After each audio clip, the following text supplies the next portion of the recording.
Hello, welcome back to another gloomy video day. Just kind of cloudy today, moderate temperatures, in case you're keeping track here in Middle Tennessee. But I'm so happy to see you. Welcome back to LaNay's Hope. Just out here doing what I always do, or what it feels like I always do. Running around delivering food to people. I did have a very nice experience earlier on. I had a very sweet lady hand me an extra $20 bill. And I cried a little bit, I'm not going to lie. And I think I did because it was just such pure generosity. And she said to me, she's like, when I thanked her and I said, you'll never know really how much I mean that. And she's like, oh, I understand. She goes, and I just try to help people as much as I can. And so I was very much appreciative of the simple fact that she was willing to do that. I have a weird shadow on the top of my head. Still probably there. My hair is my hair. And that's fun, getting older. Having it change too. Everything seems to change. I don't like change that much. I think it's a telltale sign when that your age is starting to creep up on you a little bit, when things that change on a normal basis bother you. So, it just happens. You get older. Your skin tones change. You get more wrinkles. Your hair thins out in places you'd rather it wouldn't. What are you going to do? But I just am letting it all just be. It's just kind of how it feels like I should be handling it right now. There's a lot on the table, a lot of things going on that are tough. And so, you just have to get up and, put your best foot forward as much and as often as you can. But there are days when it's, feels impossible. I know the other day several days have been rather tough. I was sitting and talking with my Laurin and kind of helping her through some bumpy moments that she was experiencing. And I have had since August of 2023 this kind of built-in new fear because I don't want to go anywhere. I want to stay on this earth as long as I can for her. It's hard. People disappear, and she doesn't have a lot of family left. Pretty much me. And so I know that she gets worried about that, and she doesn't want me to go anywhere because it's already hard enough to not have LaNay here. So it's worrisome for her. And I think that there's this sadness that's different for her, being her sibling, from the standpoint that they were always first of all, they were incredibly close. They literally were like twins that were born 6 years apart. They would finish each other's sentences. They had their own kind of language and their own little, things that would make them giggle until, the wee hours of the night when they were real little and growing up, and would have to have a sleepover even though they were in the same house. Um, they they played with each other's, you know, video games and, dolls when they were really young. And I mean, Laurin was super lucky that her older sister was still willing to play Barbies with her and play, those kinds of things. They didn't play Barbies the way I played Barbies. Um, as I think I mentioned way back when, LaNay wanted to be an actress. And so they would actually take their Barbie dolls and they would act out, TV shows or movies. Their dolls were named after the characters. And I mean, my gosh, I could just sit and listen to them for hours because they were just hilarious. And they were both, they loved video games. They loved to write, fan fiction, short stories, and poetry. And Laurin loves to write music and lyrics. And so it was just, they just had so much creativity together. And that's kind of died off for her a little bit now that LaNay's not here. So I hope at some point that she'll be inspired to do more of that. But I think for right now, it's just too hard in some aspects. In some, it benefits her a great deal. She finds a lot of comfort in being around LaNay's things. And she still is an avid player on the video game that the three of us played. And so she likes, going out there. And there's some days when it's harder than others, but most of the time she feels very close to her. She feels like she's still with her and watching her play and giving her insights like she always did. But I know that it's hard. It's hard, and now she has this daunting responsibility to make sure that I'm okay. That was supposed to be a shared responsibility between the two of them. And I've made arrangements. I have things in place if I need to get some sort of long-term care. But they both used to insist that that was never going to be necessary, that they were going to be able to take care of me if I needed to be taken care of. And, now it's just going to be Laurin. So I think that that's a lot of worry and concern. And so, of course, I have to gently remind her that, that's why we put these things in place, so that, you're not burdened down with trying to take care of somebody. It's too much. It's hard. I took care of my grandparents, my mom's parents, and I was probably a little bit older than Laurin when I did that. And it's still, you do want your own life, and you do have, at that time I had, both my kids, and I was married, and so, it's a lot of responsibility when you have to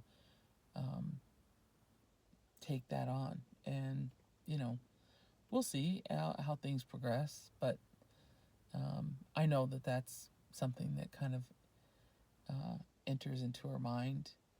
But I think the biggest challenge that she has right now is growing old without her sister.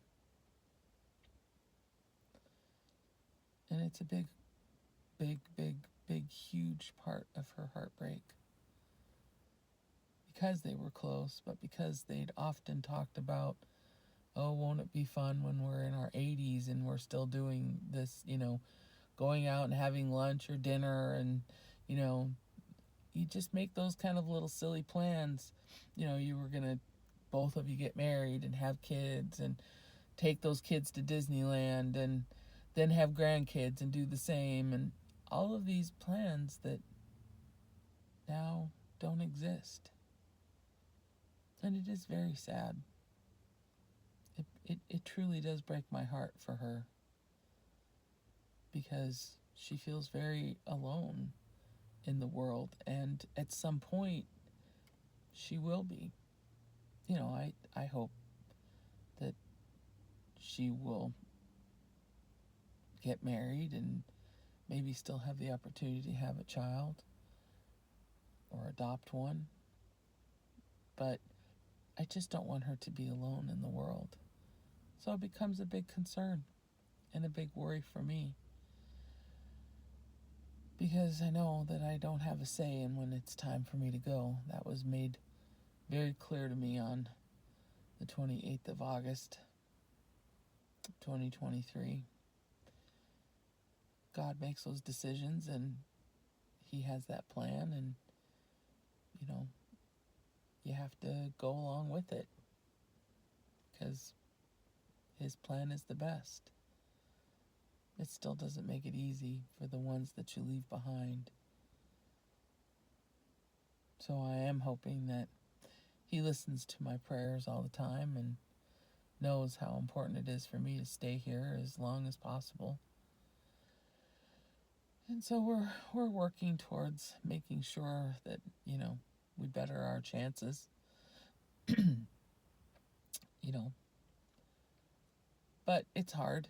It feels like I carry around a 100-pound sack of rocks with me everywhere I go, and I think she probably feels the same way.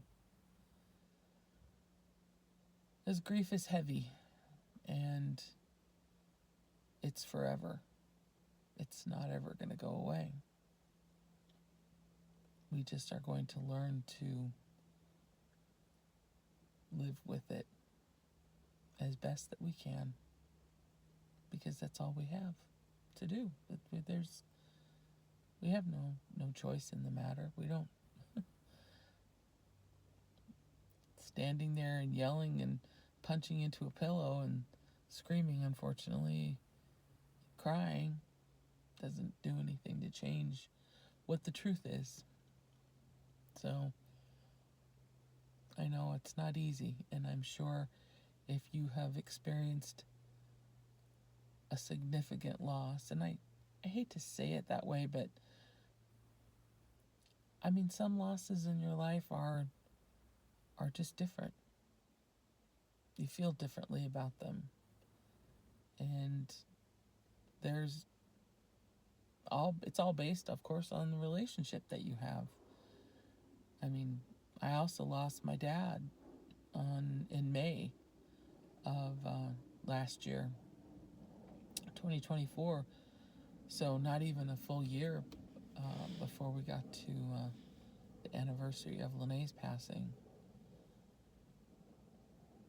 And I hadn't seen my dad for almost 13 years. And our phone conversations were fewer and far between. And there were just some things that he perpetuated, and they just ended up costing a lot of our relationship over the years. And that's sad, but that's what happened. And so it's not that I didn't get sad when his stepson called us and told us that he had passed away. I did. But I don't mourn for him the same way that I mourn for my LaNay. That is for certain. My dad was 92, 93, almost 93. And missed his birthday by just a few weeks. And, like I said, I think it's harder. We had a distance. We didn't speak very often. And when I asked if I could come and visit with him before we moved to Tennessee, he said no, we couldn't come. So that was very painful. And so, he's still my father. But I don't mourn for him the same way that I mourn for my LaNay. So it's just one example, I guess. So everything about the relationship with the individual that you lose is obviously what can make it more difficult, more challenging. And losing a child is, I think, based on all the other losses I've experienced, the hardest. I know that it's also very, very hard for me to see what Laurin goes through because they were so close. And I know that it bothers her and scares her and worries her a little bit that she will end up here very alone if something were to happen to me. Knock on wood. So that's just kind of what my thought process has been today. Just trying to figure out better ways to help Laurin when she has a tough day or a tough few days. And maybe my situation is unique because we are roommates and we still live together and, you know, we get to interact with each other. I don't know, how do you help your other older children if you're facing that same kind of situation, but maybe they don't live at home, maybe they're married and have kids. I'm sure there's different things that, you know, you have to go through and you have to do about that. Maybe there isn't much that you can do, you just are there when you can be there. But I'd be interested to know, actually, just because that's not what my situation is. So I just am always curious as to how people manage and cope when they're going through something like this. But I am so very glad that you came by and spent a little bit of time with me today again. I'm going to head back out and finish up my deliveries so we can go home when she gets off work, because that would be delightful if I could accomplish that.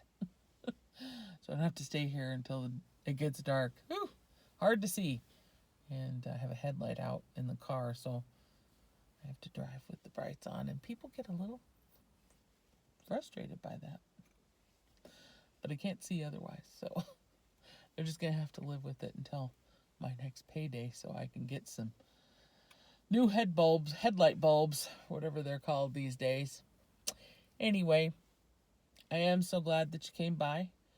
I hope that you will consider subscribing to the channel. We'd love to have you a part of the community and like the video as well. That just helps my little channel to grow.